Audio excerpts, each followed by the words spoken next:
Alisa, teacher ada pesan tak pasal homework? I lupalah nak tulis semalam. Yes, teacher terus submit science project malam ni juga. You kena bagi tahu diorang tau. Okay, nanti I remind dalam group.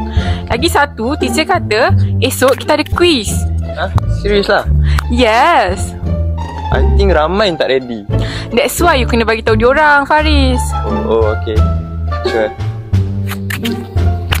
Aha, kamu semua dengar tak apa yang Cik dengan Lisa berbual tadi? Memanglah kita semua faham.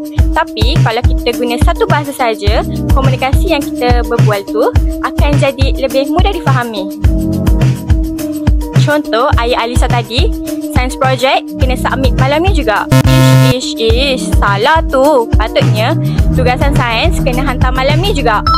Tak salah kita guna bahasa Inggeris, tapi lebih baik kalau kita guna pada tempat yang betul. Lucu tak video ni tak? Alah, this video is so funny. Aku lapar weh, mari makan weh. You nak makan kat mana?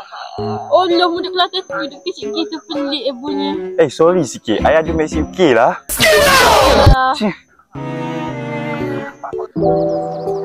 Aisyah, Kimi, buat apanya? Boleh tak aku nak tegur sedikit? Tegur apa kak?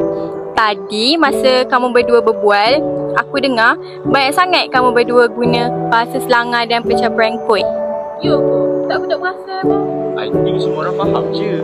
Hai, memanglah orang anggap biasa je. Tapi cuba bayangkan kalau kita nak maklumkan sesuatu yang penting macam tarikh peperiksaan, pengumuman rasmi, mestilah kita kena guna bahasa yang jelas dan betul. Seselangar yang berlebihan tu boleh membuatkan komunikasi kita menjadi lebih santai. Manakala pencapaian kod yang terlalu berlebihan membuatkan mesej yang nak disampaikan tu tak tersampaian. Faham tak? Cuba kamu semua bayangkan, macam mana kita nak martabatkan bahasa Melayu kalau kita terus mengamalkan budaya macam ni? Baiklah, kami akan ubah. Okey.